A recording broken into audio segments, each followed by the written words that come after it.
Do you think he holds a Miraculous?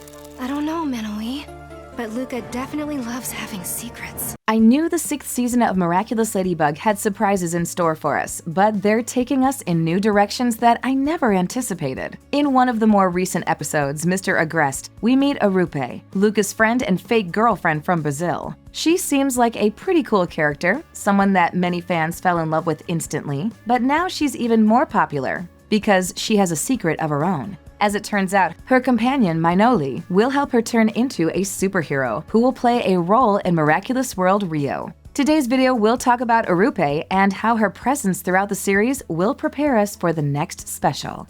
Don't you think it would be easier if you just told Marinette the truth? I already tried. And how did it go? Number 1, Irupé becomes Beija-Flor. I was so focused on Adrien venting his feelings and finally getting another Luka episode that the twist with Irupé really took me by surprise. I loved her character from the start. She has a great character design. She's not afraid to call Luka out, which is something he needs at the moment. While she's honest, she is also caring and sincere. She might live in Brazil, but I know she would fit in great with Marinette and the other girls if given a chance. From the brief scenes we've seen of her so far, her personality reminds me of Zoe and Alia, as if she might fall somewhere between the two. I didn't question the fake girlfriend storyline either. Well, aside from the fact that Kagami got to move on from Adrien, I thought Luka deserved the same treatment. Of course, that's not what happened, and he's still in love with Marinette, so he needed someone to be the reason he moved back to Brazil. For the record, moving to another country to be with someone is a huge commitment, so Luka's pretend girlfriend had to be ready to commit to the bit. I don't know if he and Irupé were already friends, but I would have loved to be the fly on the wall for their conversation. Seriously, I want to know why Irupé agrees to help him lie instead of encouraging him to tell the truth. Does she get a favor out of him in return? Who can say? Fortunately, I think we'll get to see a lot more of Irupé in the future. I expected her to be someone who popped in every so often, maybe in the background of Luka's video calls with Kitty section. Imagine my surprise when she turned out to have a magical jewel and animal companion that looked strikingly similar to a Kwami or Renling. It makes sense that other countries have had their own heroes, but introducing one of Brazil's before Miraculous World Rio will hype up the audience for the special whenever she appears on the screen. Aside from her interactions with Luka, the best advertisement for the special is getting to watch Irupé transform into Beija-Flor and stop some bad guys with a brand new power. What did you tell Marinette? I couldn't bring myself to tell her anything. Number 2, Irupé learns Luka's secret. At the end of Mr. Agreste, we see that Irupé spots Luka and Ladybug storming off the beach together. She becomes suspicious of Luka and wonders if he owns a Miraculous. She's right, as we know. But there's no way for her to prove her hunch. All we know is that she doesn't trust him and assumes he's hiding some type of huge secret.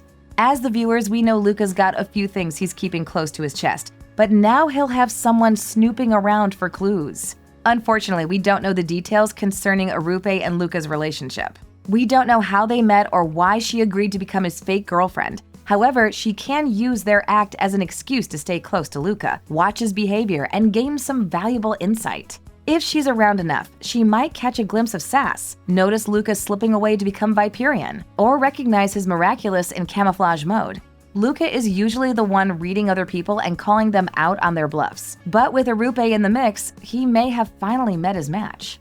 With enough evidence, Irupé might confront Luka about his odd behavior and his connection to Ladybug. I sincerely doubt he would ever betray the identities of Ladybug and Cat Noir, but if he trusts Irupé enough, he might let the cat out of the bag about Viperian. It's only fair, he doesn't have many friends in Brazil or other heroes to rely on if something goes bump in the night. By sharing his double life with Irupé, they could become a villain-fighting duo, one that protects Brazil from other threats while also lending a helping hand when necessary.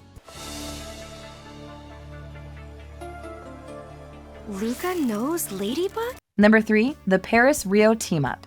Viperian entrusting his secret identity to Irupé means she might extend the same trust to him, giving us another superhero duo who know almost everything about each other. That level of vulnerability is refreshing in this series, and it will also help them work together as a team. After all, the Snake Miraculous requires its user to have some strong intuition, so Luka has to have a good read on Irupé if they're going to work together. Moreover, he must ensure that she can seamlessly transition into the Miraculous when necessary. Despite his recent move to Brazil, we see Viperion attend the Miraculous training session in Revelator. As Marinette allowed him to keep the snake Miraculous, she likely calls on Viperion during the more high-stakes situations. He likely falls into the same category as Bunnix, with second chance only getting utilized when all other plans fail. When he is needed, he might use a power-up to unlock his astro form, or he could hitch a ride in one of Pegasus's portals. Regardless of the how or the why, the Miraculous still include Viperion as a member of their team. In times of trouble, they'll expect him to return to Paris and protect their home, just like he did during the Miraculized event. Viperion's return to Paris due to an emergency provides the perfect excuse for him to bring Irupé and other heroes from Brazil back home for an epic team-up.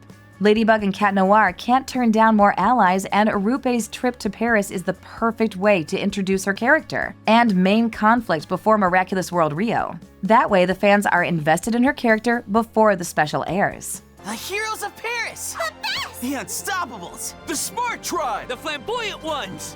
The Miraculous. Number 4. Lady Butterfly's debut.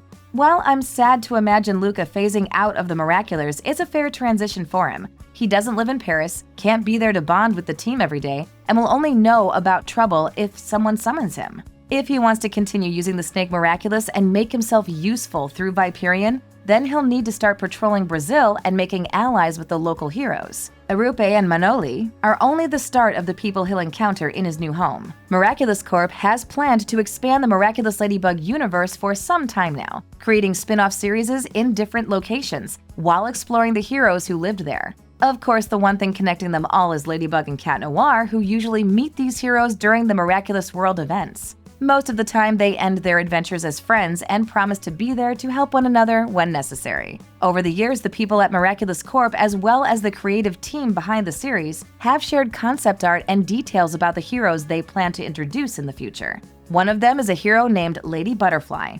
No, she doesn't wield an alternate version of the Butterfly Miraculous, but from concept art, her abilities seem to have something to do with nature. She's also a Brazilian who lives in New York City. While she will play a much larger role in the upcoming project Fairy Force, there's no reason why she can't make her debut in Miraculous, help out some other heroes, and then head back to the city where her real story begins. I'm still in love with you, Marinette. You're so radiant, so strong. How could I stop loving you? Number 5. Totem Lore vs. Kwami Lore. We're 6 seasons in, and we still know frighteningly little about the Kwamis. Does that ever bother anyone else? I know they look cute and cuddly, but we have to remember they're also cosmic beings who predate humanity. Some of them have lived since the creation of the universe and have infinite knowledge, as they can glimpse into multiple realities at will. Not to mention, they each have incredible powers they can't control. The only way to use them safely is to bind them to a Miraculous, which is then protected by a guardian and gifted to a wielder when the time is right. Kwamis have a few rules that compel them to obey their wielders and conceal their identities. In some cases, they lose full autonomy, like with Nuru and each of his wielders. Regarding their past, we know that they arrived on Earth and observed humanity's development over time. They wanted to help humans but couldn't interact with them or use their abilities without causing disaster or panic. Then, one day, a mage bound the willing Kwamis to their Miraculous. Whoever wore these magical jewels would have a special connection with their Kwamis and have a responsibility to use their powers for good. Unfortunately, not everyone has good intentions, and villains do pop up from time to time. But the Kwamis never stop wanting to help, even after experiencing an evil wielder. In contrast, we know very little about Irupé, her magical item, or her companion, Maino'li. At first glance, it appears that she's wearing a Miraculous disguised as a necklace. Maino'li clearly mimics a hummingbird for her long black beak to her quick-paced wings. Yet it appears our eyes deceive us, as Irupé doesn't wield a Miraculous. According to the series creator Thomas Ostrich, Maino'li is not a Kwami, but another type of entity. Therefore, it's not a Miraculous Irupé wears, but something called a totem. We know virtually nothing about these totems so far, but rest assured, Irupé's appearances throughout the season will answer our burning questions. I could go for a big acai bowl. No thank you. I'd rather be alone for a while. Irupé will become one of my favorite characters by the time Season 6 comes to an end. I love her design and personality already, so I can't wait to see what she brings to the table as a hero. Not to mention, her status as Luka's fake love interest should definitely get an upgrade, allowing them to salvage some of their teenage years by being together. Hopefully, with Lila busy in Paris, Irupé's enemies in Brazil won't be too hard for this pro to defeat. How do you feel about Irupé so far? Does she have what it takes to be a superhero alongside the Miraculars? I can't wait to read your thoughts in the comment section below. Things are great. Why wouldn't they be? I'm going for a swim. Thanks for watching. If you enjoyed this video, hit that like button, subscribe to our channel, and turn on notifications to stay updated on our uploads. You two make such a cute couple. There's clearly a monarch. Monarch? A spark! I meant there's a spark!